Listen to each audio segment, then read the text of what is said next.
Here's the big challenge of life. You can have more than you've got because you can become more than you are. That's the challenge. And of course, the other side of the coin reads, unless you change how you are, you'll always have what you got. Everybody hopes things will get better. Everybody hopes. Poor people hope. That ought to tell you something. It means the future does not get better by hope. It gets better by plan. If you wish to be successful, study success. If you wish to be happy, study happiness. If you wish to be wealthy, study wealth. Don't leave it to chance. Make it a study. Some people just go through the day with their fingers crossed. See, that won't do it. You've got to study the things that can change your economic, social, spiritual, personal life. If you don't like how it is for you, change it. If it doesn't suit you, change it. If it doesn't please you, change it. If it isn't enough, change it. And I challenge you to do that because you can change. See, you don't ever have to be the same again after tonight, only by choice. Get around successful people and listen. Now, you can also learn from unsuccessful people. Take notes on both, negative and positive. On the negative, the notes are called What Not to Do. And you got to learn what not to do as well as what to do. So learn from the negative as well as the positive. Okay? Find out what poor people read and don't read it. Right? That's good information. Learn from the negative. But now you can also learn from the positive. Get around successful people. Listen to what they say. Listen to how they say it. It's important. We've all got about 16 waking hours. Practice listening those 16 hours. And I say practice listening because listening isn't easy. I found out it's easier to talk than it is to listen. But if you will practice listening the 16 hours you're awake, sure enough, from surprising sources comes great ideas. In sales training we teach, if you want to learn sales, listen to the kids. Kids have got to be the master salespeople of all time. They have no equal. Father tells his young son, no, you cannot have an ice cream cone. 30 minutes later, he's licking on one. That'd be 30 minutes worth listening to. They got moves you wouldn't believe. Persistence runs deep like the ocean. And the kids never took a class on how to overcome objection. They already know how. They don't need classes. You tell kids no, that goes right on by. They give you 3 good reasons. You say no, it goes right on by. They give you 3 more. They're masters. So listen and learn. Now here's some of the best advice I've got for the whole evening. It won't get any better than this. This is it. Poor people ought to take rich people out to dinner and listen. That's some of the best I got. If a guy's not doing well, one of the first things he ought to do is find a guy that is doing well and offer to buy him his dinner. Spend $50, $60, $80, $100. Go for the full 9 course. Start him on the juices and hors d'oeuvres. Get him started talking. The salad takes 15 minutes. Keep it rolling. Biggest steak in town takes 45. Keep it rolling. Pour on the dessert. Stretch that meal out about 2 hours. If you get a successful person to eat and talk for 2 hours, they're liable to drop ideas in your lap, change your life. Multiply your income by 2, by 3, by 5. But you're right. Poor people don't usually take rich people out to dinner. That's the problem. The guy said he's rich, let him buy his own dinner. I'm not coming up with any money. And he says, besides, you work where I work. By the time you struggle home, it's late. You're lucky to get your own supper, let alone running around trying to find a rich man to feed. And the guy's behind on his house payment. Good worker, hard worker, sincere. But you got to be better than sincere. Work hard. You wind up broke. You got to be better than a good worker. You got to be a good listener. And remember, what you read and what you hear, put the good stuff in your journal. Now, here's the third way to find out how to change your life, and that's to observe. You can pick up a lot of ideas just by watching. Get around successful people and watch. Here's why. Success leaves clues. Watch how the man shakes hands. Watch how the lady responds. People who do well do certain things over and over and over and over. And if you're clever, you can pick them up. Watch it all. If a guy's making $10,000 a month, I'd watch how he walks. Maybe that's it. Copy his funny little walk. Somebody says, well, that's kind of a silly walk. Say, it's 10,000. I haven't got the money yet, but I got the walk. It's bound to start somewhere.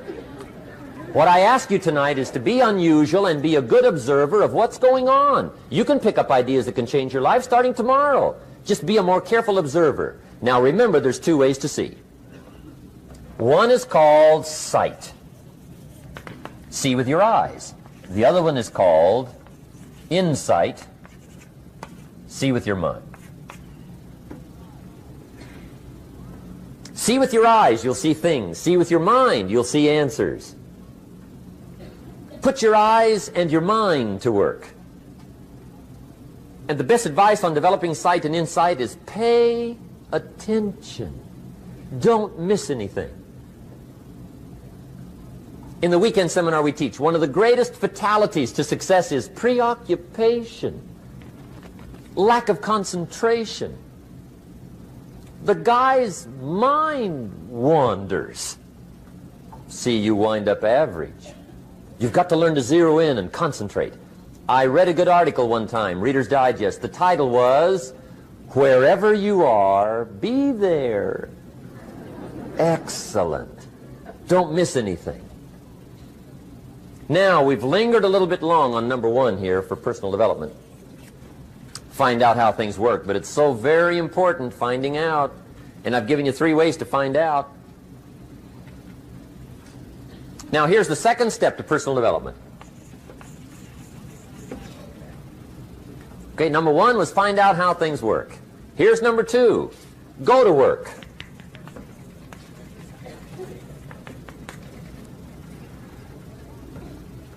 You must now take action on what you found out. In doing business around the world, we call it game plan. Put together your game plan. One of the major things we teach on the weekend seminars, game plans. How to game plan your office. If you're in sales, you need a game plan. Kids need a game plan. You need a home game plan, social game plan, a business game plan. Everybody needs game plans. Financial independence, game plan. Your investment, game plan. Don't think in your head. Put it on paper.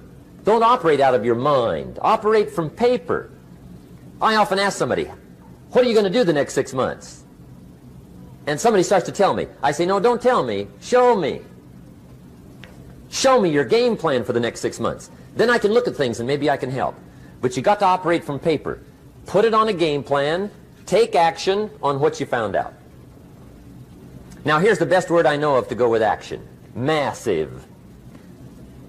See, that'll change everything.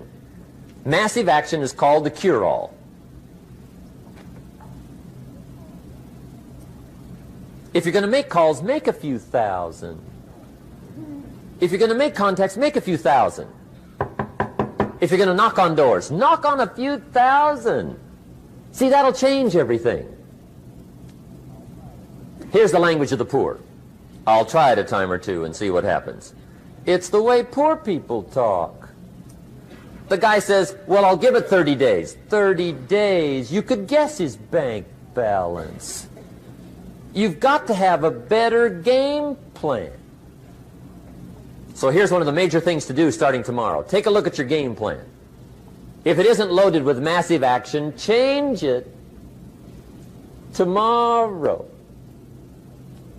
Action.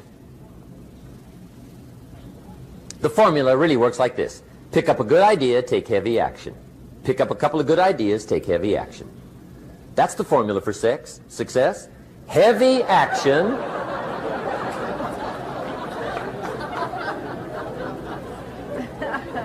It's a good thing we can edit all this, right?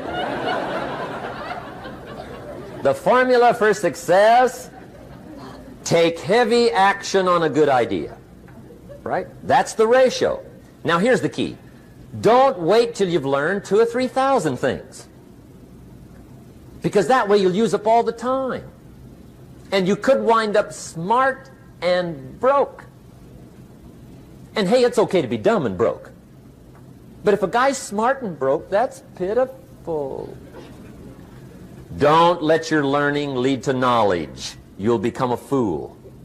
Let your learning lead to action. You can become wealthy. And there's many kinds of wealth. I understand that. Not just money. Money's one of the least of all values. I know some people with a lot of money that are very poor. Evita sings, "As for fortune and as for fame, they are illusions. They're not the solutions they promise to be."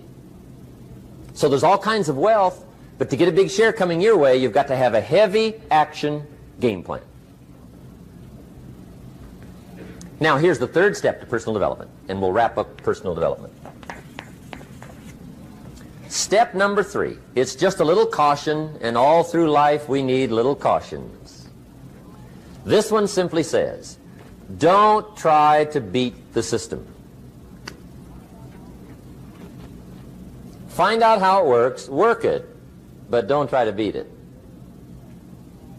Some people learn just enough to start slicing it, shading it, thinning it, cutting corners, and looking for cheap answers. See, don't fall for that. You'll wind up with a cheap life. Find out how it works best and do it that way. Even though it seems to take a little longer, do it right. Don't compromise with right. Now, under this step, here's another key. Be a quick learner. Don't let it take long to teach you. Learn quick. Don't run at the wall too many times.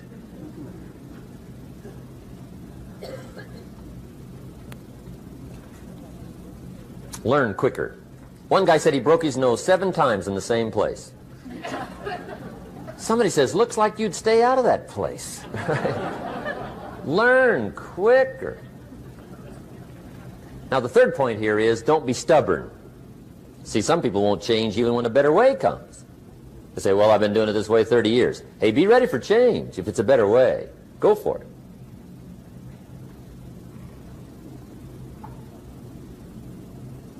But don't try to beat it. Or you'll be like the guy that went to Las Vegas. He didn't have much money, so he didn't want to risk his money gambling. But he gets to Las Vegas, and the jackpot bells are ringing, the money's flowing, the lights are flashing, and he can't help himself. He's got to gamble. But instead of gambling with his cash, he decides to play the mental gambling game. And the brilliant scheme he worked out goes like this.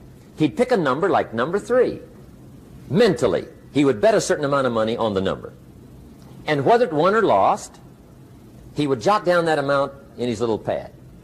I would have won $5 if I'd have made that bet, just to keep track of it, win or lose. That way, come midnight, he can calculate how he's doing, win or loser, how much, only not his money. Keep his money. Just play this mental gambling game.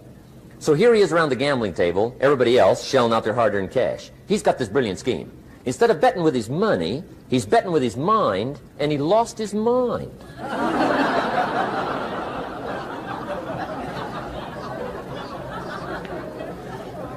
Which means don't try to beat the system, I guess. Okay, we have covered personal development. By the way, it's the longest subject, so take heart. The rest of them are a lot shorter.